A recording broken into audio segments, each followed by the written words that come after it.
welcome to another coaching video, and in this one we have Gragas versus Amumu in Diamond 2-ish ELO. And normally we won't see Amumu's in this particular ELO range, so I thought, hey, this is interesting. Now, of course, we see the Tron move on up through here. We have, obviously, the Gragas misleading by going over to from the Raptors to the Krugs, and the Amumu's obviously getting leashed going down to the Krugs and to the Raptors. Now, a good idea in stereotypical fashion is to focus bottom lane, which Gragas will of course do. Amumu can do that as well, but he will of course look to AFK farm as well, you know, until he gets level 6, maybe a few ganks here and there, but he's not really a high pressure jungler. Can be, isn't typically played in that way. Yes, we do have a mid lane Hecarim. We are seeing all sorts of crazy things going on in the current meta, but now look at the Sona, look at the Seraphine, you see. You might think, hey, why is he not ganking bot lane then, like Red Raptors Krugs gank bot lane? A great clear for this particular meta because obviously faster minion waves now, which means that gap is shorter. They're going to be fisting and fighting, and the issue is Sona's just not a lane you want to gank. Especially a double enchanter lane with no real CC at this particular stage. Desiri, it's a pike, you're not going to have success. So we can focus on going up here, maybe try and snowball and capitalize in this level 1 fisting. We're seeing a lot of this in top lane as well. And obviously we've got Xerath, who will be prone to death from the Gragas' ganks. Now, I do talk a lot about this jungle lane interaction in the Diamond Jungle video course on my website. That is by far the most comprehensive thing for Master Tier. You know, I know people like one-on-one coaching for this EL range, but honestly, I put everything that I've ever used to get Master Tier, to coach people to Master Tier, to coach Master Tier people into one tight package. Go ahead and have a look at that if you're interested in climbing to Master Tier a little bit quicker than if you didn't have it. Now, obviously, in this particular game, though, if we're having to see what's going on, the Gragas has not decided to do anything here. This is not now diveable. This is gankable. But because Amumu started on the bottom side and will be pathing to the top side, he knows he has time to full clear, to shadow this, maybe fight a Scuttle Crab, and then to gank mid lane. He wants the Hecarim to have level 3. That again is something we talk a lot about. What level does my laner want for when it's ganking time? And obviously pay attention to the minion wave states as well. Hecarim super duper low, rangeless melee. Guy has mana regen on his passive, on his auto attack, and I love this from the Amumu. We look at this, we see the Poppy, we see the Trundle. The Poppy goes in here, gets a second proc on that Q, huge buff on the max HP damage. This is fine. This is great. I like that he cut up and said, look, I'm coming for this dive. If your top laner does it and succeeds, you know, sure, you wasted a little bit of time, but again, do you? No, because the enemy jungler's bottom side taking that Scuttle Crab, you're taking this one, you shadowed and we're ready to do stuff. Poppy now does go back to base here. This guy will TP. She most likely will handle her wave herself. This kind of movement here I'm not a huge fan of because we kind of know that the Gragas, he's a little slow, I suppose. You know, if they don't show up at this stage, you think, okay, look, he's gone back to base. He's going to be going back to the top side here. Poppy's going to TP back here. I might as well shadow and go down to the bottom side. You can do that. We know this is 99% gone, though, at that stage. And obviously, Hecarim has mid lane prior, so a little bit of a drift here. I kind of like that. The fact that the Gragas now, okay, the fact that the Gragas now is slow with his clear, with his showing, with his gank, allows the Amumu to shadow this. Maybe get something, maybe not, doesn't really matter. Because if you actually do get this dive off, you get this kill, you shove. Force a TP, you fall back down to this. You'll see the Gragas gank. Most of the time, Gragas will gank around, or start at least on the Raptor camp. And especially it's important because we saw the Trundle early. So we know the guy went leashless. There's a high probability that he in fact started Raptors. Now, if you want to figure this out, you could just basically do the dive, take the Scuttle, see the Gragas, go straight to the Raptors and counter jungle it. You could easily do that. Also, if it's not up, then you can just leave a ward. So now you can track the second rotation, go back to base. Head straight to the bottom side again yourself. A lot of possibilities in play if you do have to actually invest the time in this gank. Here we did not, which means we drift, we rotate, we follow. Now we look at the lane states. We see it's pushing up a little bit. We decide to slide in for the counter gank because Gragas would be a fool not to return. So we shadow in the backline. We get the fast bloody sun. We get the Q proc here. Now we can just burn them with tears of acid rain that has not been seen since the end of the Crustaceous period. Kill the pike before he's able to escape. The huge minion. See, this is the big thing. This minion wave has arrived when in the past it would not have. Now the Hecarim is rotating down, so we get this added damage from minions. You've got to be very snappy, very decisive with your ganks in this new meta. That's why it feels so fast and aggressive, right? Because the decision making has to be more fast. It has to be more aggressive. But I do maintain, as I will cover, there we go, on my main channel, hopefully tomorrow, that, another one, yes please, that we also, while still being aggressive and fast is important, we need to be measured in that approach, right? Like the Amumu here. It might have felt fast, like the quick decision making, but it was it was just logical. Gragas is down here. I'm gonna look for the dive. Okay, I take this. I'm gonna drift and follow. I'm gonna shut it down. He must be still here because this is pushed up. They expect me to reset, so I'm not going to reset. Not gonna give him that tempo advantage. I'll counter gank this. Cool, done, right? So it's the same stuff you would have done anyway, but you just have to pay attention to these other constructs on the map that are coming forward. Like, hey, I'm counter jungling your Grump at 5 minute 20, but there's no way to get out if I have no map scaling because this won't spawn. Lasting Cone is doomed and gone. So we play around that. We know we have to walk down this way, and if they're all coming up here, you can't, so you just go back to base like the old days. So we'll look at those things as we go through these coaching videos in the next couple of weeks. It's going to be wild to see how this aggressive meta becomes more methodical, because again, as junglers, we should still try and be as methodical as possible with our decision making, but obviously it's not always going to be the case. So we know that Gragas will most likely go back to the top side here. Poppy does hit 6, she chucks her Oreo passive, we'll pick up the shield here. Here's Gragas. We know he's coming top side, he started top side, he just died bottom side. His camps are up on the top side. He sees a little Poppy, she just goes straight back in, gets that nice Q again. They didn't really need to buff it, but they did. You get the max HP proc on both, right? Same value, Q1 and Q2. Amumu now doesn't go farming like you would in Platinum, you see? Because this, in case you don't know, right? Smashes it, 9%. The residual also gives you 9%. And she gets tankier with her W passive the lower she is. Gets a bit of bonus, and they buffed that as well, that percentage. So she is in a very strong spot, jungle and top lane wise. But most junglers here would just go boom, boom. Or like go for this, and then, oh, look, you died by top laner. 6-4. 6-4, let's go. Let's do something about it. Now, at this particular stage, she is 99% going to be... she actually turns it. She actually turns it. But that's my point, right? Ping your top lane and say, look, I'm coming. Pull the guy down. I'll save you. She turns and gets the kill. That's a great. Again, with Amumu making the right play. It feels bad to waste your time. And now you're thinking in, low elo language, like, hey, Virkayu, but if I was doing this into this, maybe I could keep farming. Yeah, true. But you're an Amumu. I was going to say Amumu. You're an Amumu, not a Master Yi, right? So that 80% rule is important if you're a hyper carry because you really don't want to waste this time. Like, this is sad, but you're an Amumu. So we can. And of course, this skin is very adorable.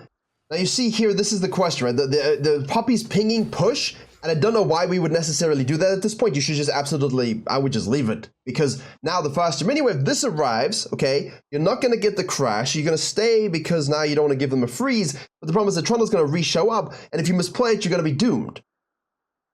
And you're wasting your time. So in this particular case, I know we want to listen to them, but I think it's more important to listen to them when they say don't push, right? In this case, you could just carry on about your business because the Gragas once more was spawning on bottom side. He's got this. He can snowball this. I don't want to lose too much tempo on that. Now, it's important to push and take experience, especially if they're giving you the experience, but like he's tanking, he's trying to push it out too quickly, and now he's tanked a tower shot. Here's a Trundle leave. No, he takes another one, gets pillared. Okay. Now, as Poppy, you can be like, but I told you to push, not die, which is correct. But he doesn't really get denied anything and he gets a kill. So, like, just leave it in that particular case. We're a 7-apiece SWAT with a cannon against us, so just go back down to your Grump to the Wolves. Shadow the Gragas. Play the jungle game. A little bit of a dumb decision. Amazingly, Xerath is winning versus Hecarim. Hecarim is now level 6, though. He has no ultimate if we're tracking that and paying attention to it. I do expect Gragas to go to the bottom side. There we go. Thank you so much. Nice deep vision here. Shitty placement. Put that sucker right on the edge. You see that? That placement's very important. I made a video years ago, Ultimate Vision Guide. That's still true today. It still racks up views today. Few views, but I talk a lot about the vision placement in brushes and what you can see and what you don't see. So now we go into this. Because of our death, we get 6. We see this guy going in again on the low HP target. See, now this time, we're going to rotate. Hopefully, we're going to be able to get ourselves a kill here. We don't have flash. So we're just going to basically say, look, you have no mana, you killed me, I'm going to kill you. If I can save my ult, I'm going to save my ult. You kill the minion, we're just going to bleed on him and kill him. That's absolutely fine. Nice savior of the ultimate. Gragas goes to the mid lane, he's out of mana. This could have easily been, from his perspective, like, he's going for this. See, I would prefer not to go for this. What do you think we should do here instead? Is this a guaranteed kill? No, because our Hecarim doesn't have ult for another 33 seconds. What can I do for 33 seconds to make this a guaranteed kill? Also, I'm a little bit low on Zamana. Yes, you could go in here. He has barrier, though. I don't think you're necessarily going to kill him. It's better just snack this. Snack this. Hey, Pyke, can we do something down here? Level 4, level 5. Can we do something pre-6 on the Sona Seraphine double up bottom lane? Delay that even more so. Create prior for this. And because we're doing that at that stage, sure, the Amumu will get this sucker, but will he and Diamond make that decision? Who knows, right? Should be able to make that decision, but at the same time, I don't like this force gank here. I mean, obviously our ultimate is available. We're going to barrel roll in. We're going to miss nothing. Well, we hit the Q. It's very minimal. We do get the knockback. He's able to flash out. Oh, excuse me. We're being trolled by the frames again. He did actually have flash. So that makes it even worse. If you're tracking the sums as you should be, apologies again for the visual glitch in the frames, you know it's up. So you know the guy with no ult is not going to be able to follow you. Just counter jungle, man. Like, he's taking this, he's holding this now. The payback. The payback. Now he's going to go down to the blue. The Grug is going to the top side, shadow this with no mana. No mana. So if you're a Rengar and you're super duper giga fat and you think you can kill a Gragi with no mana, hey, kill him. Especially with your ult up. Boom, boom, boom, boom. Get the free cash money. Especially if they're low when they do this. But I don't like this. I think we could have done something here, and it would have been better to use our ultimate over here. Seraphine ult actually goes through and is now used because she did get that level up, so we could have impacted that as Grugs while counter jungling, while potentially forcing the Amumu to go back down to this anyway because he's not sure if that Herald is available. And now the ult is up. Now we can kill the Xerath pretty easily, and we could reset and watch this also easily. So you basically leverage the counter jungling into a bot lane W, into a Herald. You can forego this, especially if this guy wins a mid-prior fight. Not if he's low, but things to think about. Poppy's now top side with the Trundle, as she should be. We're now holding the mid lane, so a few missed opportunities here by both junglers to, you know, really take that impact to the next level. Gragas waiting, gets ground slammed, extra damage, extra stuns, extra damage, extra CC. There he goes, gets electrocute proc for some reason. He has electrocute and not for strike. She gets a double knockup. She is going to go ahead, and his ult came up again pretty quickly. Why is this champion allowed to exist for this long? Anyone know? Anyone from Riot want to explain to me why this champion for like a year has been OP and just never gets nerfed? This is the logical counterplay to that. This is the logical counterplay to that. But yeah, Gragas is pretty strong. That ult should be in a higher cooldown, I feel. I don't know if that's just bias, but you agree or not? Let me know in the comments. Should Gragas be nerfed, and what would you nerf about him? I think most high elo people agree he should be nerfed a little bit. You see Pussy Brew talk about this quite a bit on Twitter. Yeah, very strong. See, now we're sitting on a lot of gold, though, 1,600. We don't quite have enough yet for his wish list of dreams. You know, as soon as you have enough in demonics, you should go and buy it. I don't think we should hang around here for that gold when we have camps on the map. But hey, the Pike's going to be rotating in. We're going to hit the Q into the E, which gets missed. We just double ult stonk them. Xerath has nothing left to use, and then the Pike goes ahead and kills him because, again, we have a lot of money in pocket. By the time we died, we had a little bit more. So we had more than enough for the demonics, as we know. 1250 is the close. Why are we sitting with 1650 in pocket, right? And it's the core item that you need, especially after the dragon take. And also worth noting, my friends, worth noting at this particular stage, as Poppy moves on down and gets the cleanup on the Hercum, that's great. You know, you look at this, the guy's doing this 99%. I would love to go for this, but because of the deep vision, because of the fact that they're going back to base, Sona has no ultimate yet. I understand you want to gank mid lane, but the better play would have just been to finish your camps, go back to base.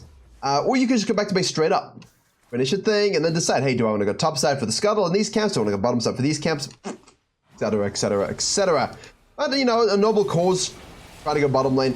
The thing is, though, and again, this is very, very important for diamond junglers. Like, now you're saying, but what about the Pike showing up? Why didn't you expect it?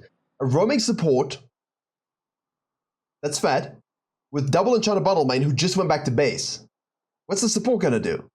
Sit bottom lane? No, this isn't platinum. This isn't bronze. He's going to look to roam and do something, especially about the mid laner who is no sums. So you got to expect that kind of stuff. Obviously, Poppy does, rotates down, we get that, baby. Now he is forced to go here. The Trundle obviously has that snackaroo, or the Gragas at this particular stage. There he goes. He is now 2.1 in pocket. So he's really staying out a long time. I do like this from Amumu, actually.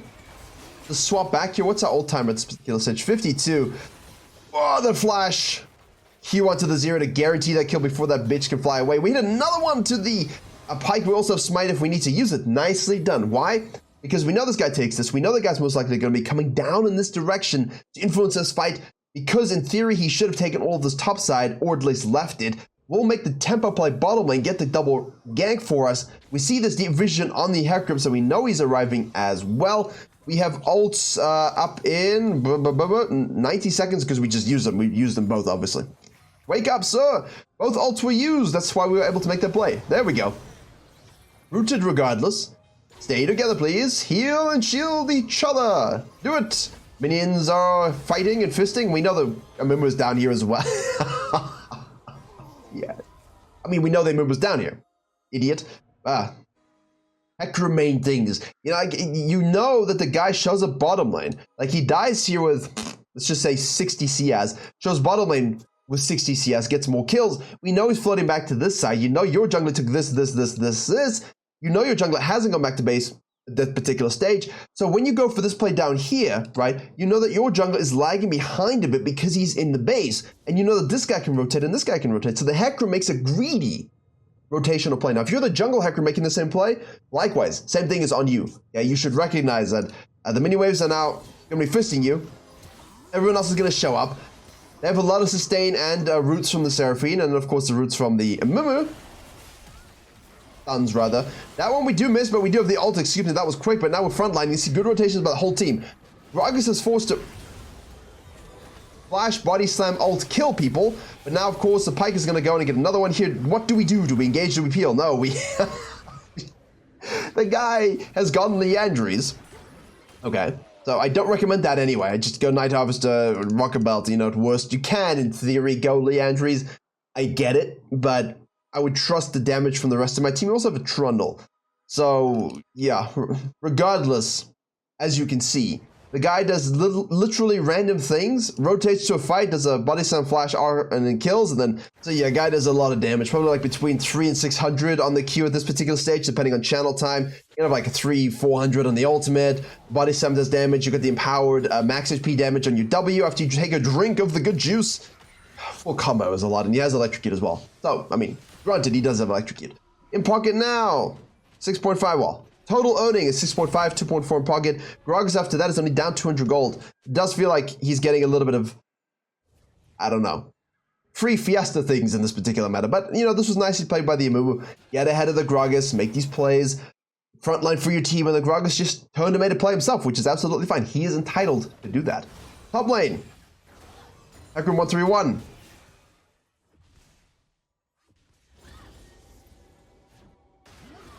That was actually, I did not, you know, I expected, but you don't expect it. But there you go. It's always good to see a Hecarim die. Everyone's always happy when that happens. Jono shows back top lane, 2 levels up now. You see, if the Poppy wasn't going to win this by herself, we were there to make that assistance as necessary, which is why it's important. Now, a bottom line from our exquisite presence there as well is now able to take control. We have a deep ward here, which we don't know about. I wouldn't know it was there, but I typically like to check bushes anyway, pass through bushes just to see and ensure that we are not spotted. So we'll go down and scan this. New oracles, 2 charges, 6 seconds a piece, 12 total. We have another one that we can use here as well. We'll clean this up. Zeri just respawns. We know that they're most likely going to want to try and do something about this dragon here. So this has gone quite nicely. Trundle is able to get the turret though. Obviously now the minions have gone back to regular style minions. We'll snack the baby up. Possibility of collapse, but I don't think it's necessarily going to happen. It shouldn't happen in theory. Gragas holds top lane, so we're free regardless.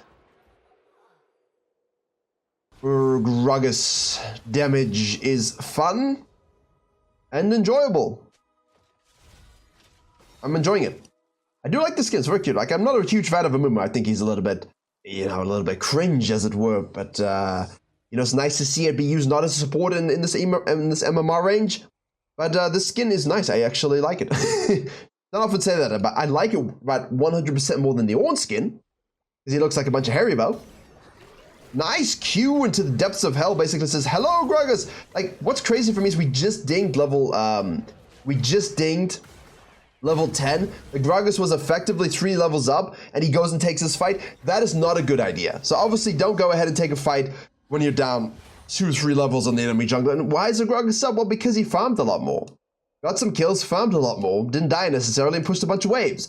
You know, and that wave state shift between after the first spawn, the second spawn, and the 40-minute spawn, that's going to give a lot of experience to junglers who can then go and hold those waves a little bit. That can benefit from those side lane fiestas when everyone dies, and you can kind of just hold and shove like the old days. Even with a reduction in experience, it will still be good for us to do so. Poppy moves, gets the Oreo again. Trundle's just split pushing here, so now, you're like, whoa, I thought the Amumu was doing a good job. He was. But the unnecessary deaths do cost us. The slower farming does cost us, and the Gragas has done an unassuming job of maintaining parity with the Amumu, which is great. You know, you'd like to see that. But again, leveraging his champion power into advantages.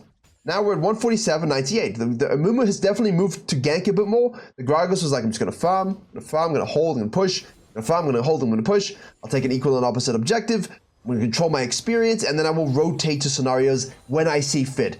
This is more measured from the Gragas. We do appreciate that. He did make some, you know, mistakes here. We'll get the flash body slam.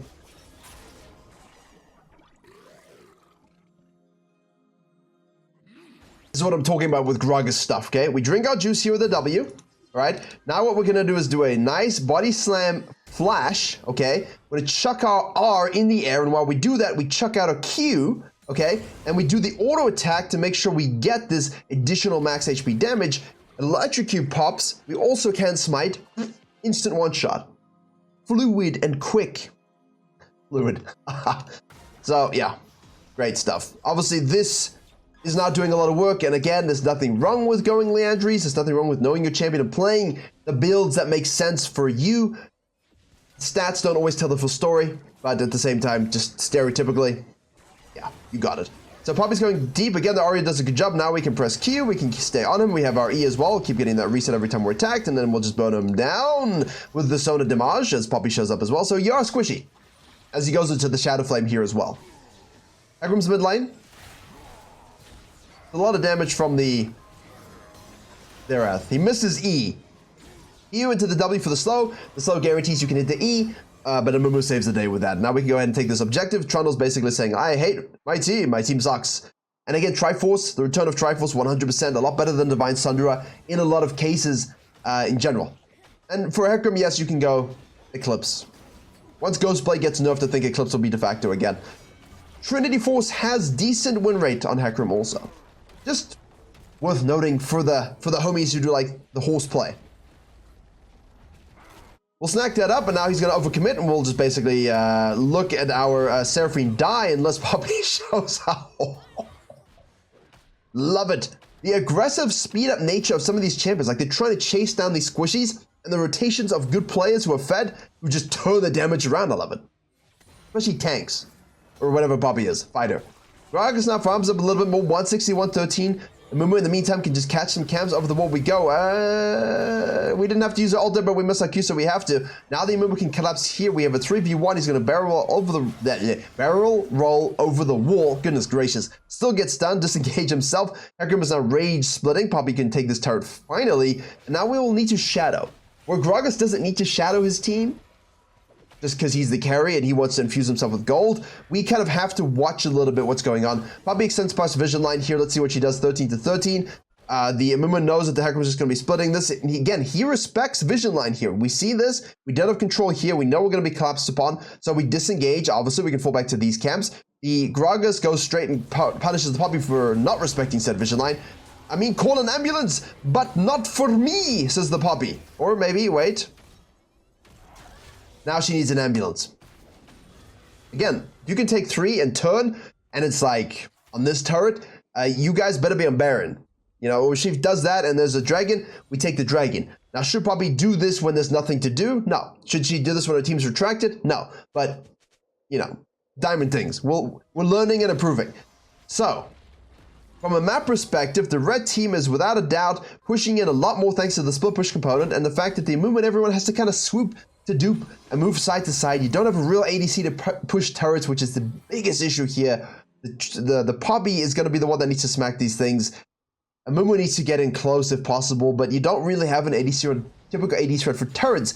So what you're going to have to do is let the enemy team shuffle a little bit and absorb this map pressure until you scale. The Seraphine, Amumu, Sona are very, very strong. We do have 2 dragons, which is huge. We would like to get this dragon as well. The red team are not going for this. The Trundle is just not in position. The TP is not being committed as well. We're going to go for this as the red team. You should be able to take this. We're pushing up this vision line a little bit. Poppy's going topside here. She does have TP as well. She's going to commit to it here. So basically, we're saying as the red team, look, I think that our fight can go better. And obviously, we have Poppy ultimate. So goodbye, Gragas. And now we're going to Q and peel the Trundle on the backside. The Xerath hits that beautiful R into the Zeri who kills her. We have the Amumu just disrupting and ulting that front line. The Gragas disengaged from the Poppy was huge, and she snacks the Dragon up. Beautiful play by the Poppy and the Amumu. The Amumu doesn't go ham for the steal. You notice that. Pulls, peels, disrupts. Xerath from the back line, 3 kills. That will win them the game right now. Shove this as well. See, the Poppy is the turret threat. 100%. Gotta know who's your turret threat. We shadow, we peel, we stun, we kill. Nicely done. Do this, baby. Could go straight to Baron, but with dead Gragas, you could. We have decent damage. Like, we don't have an ADC, but we have a lot of percentage damage and auras and things like this. Yeah. No Gragas either. Just make sure you can get in and get... Whoa, that's my 5 HP. Did you see that? Woof. Make sure you hit it. And now we're chasing. I would... The Amumu's Q might not be thick, but it is very long. I would not necessarily turn a fully on fight here in a close game because you guys haven't spent the gold. Yeah, you have a 4k gold lead, but that isn't yet realized because you haven't reset. And you want to be cautious about overchasing. But if someone steps out of position, yes. Stun, kill, and then go back to base. That was a really nice dragon fight. The Diamond Cores, I really enjoy going over the team fighting. And the Platinum and Diamond Core, same team fighting curriculum because it's you don't want to hear it. But in order to go from Platinum to Diamond, you need to have Diamond level team fighting quite frequently because of the randomness of Platinum. And that same team fighting will carry you through a lot of games in Diamond in these particular equal game scenarios. So that's very important as well. But this was good decision making as well. Decent understanding of our team fights and win con. Macro wasn't amazing, but that's okay.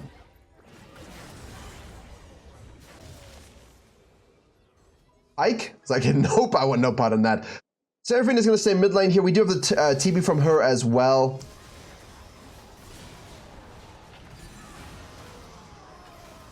What are you learning here?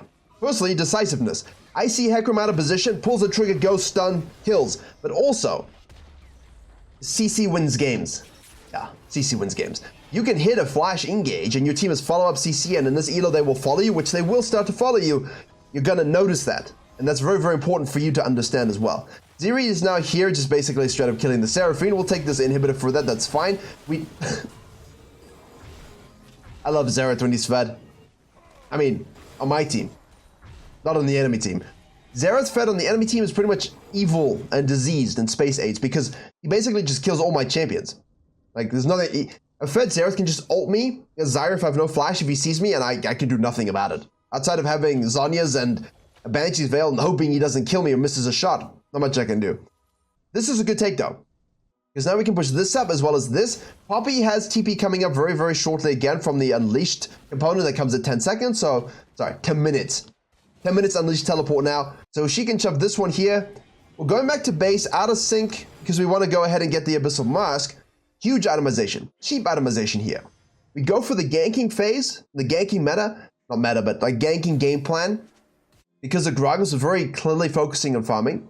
Wasn't thinking too much about the Amumu. So the Amumu says, okay, I'll gank some lanes. I'll play around them. I'll shadow. I'll compromise myself because I can. Because my items are now cheap. Even Shroud is cheap. It's efficient. It's affordable. Mask is cheap. Efficient. It's affordable. So I can get 4 items with way less gold. Now, what are we at here? 12,000 gold with 4 items with 2 control woods. This guy's at basically the same gold and he's on 3. Much more expensive components. Now, obviously, they do more, but what does that mean when you say they do more? Depends on your game state, depends on your champion, depends how you utilize that gold. And 4 items here at this gold cash mini amount for Amumu is way more effective. Instead of going for maybe a more expensive tank build at 3 items, right? This does more for the cash. Hello, Gragas. Let's have an observation now. Here we go, but got a bit of magic resist now. Got a bit of that even Shroud tech. Got a bit of our percentage damage, our true damage. You see what I'm saying? And in this case, 4 item Amumu is stronger than 3 item Gragas. Obviously because, again, true damage. Resistances that gets reduced and also throws tantrums. Yeah, pretty good. We also have this one here, max HP damage. All right, raw AP damage, double stun, and of course, that one, the big one, the AoE one that everyone hates in bronze for all eternity. Well done. Good pick on the Gragas 1v1 jungle to win. Remember, made the plays. Everyone engaged and hit their CC's follow-up. They played it very, very, very well for the comp, not having any turret damage. And the red team, while they played okay, They didn't. They sucked. Mid lane and ADC were terrible, and you can say, well, what should the Gragas have done? My friends, ask yourself the question. What did the Amumu ultimately do that the Gragas didn't do as much of? Think about the lanes, and play according to what they wanted. The Gragas could have. And I think the biggest thing here was dive the bottom lane and still contest this without giving up Dragon. I think that's huge. You get your bottom lane snowballing a little bit, especially pre-6, Seraphine and Sona, and all of a sudden that whole composition of that late early game can be very, very different. Because your ADC is capable, Pyke is solid, and you can play around them with that Herald as well. He chose to focus more on himself, and you're seeing the results here, whereas the Amumu was much more selfless, focusing on the team and the lanes and playing around their lane states pretty damn well. That's the difference. That's what we talk about on the courses. That's what I talk about on this channel and all channels. Thank you for watching. Hope you learn and improve. And as always, I will see you all in the next one.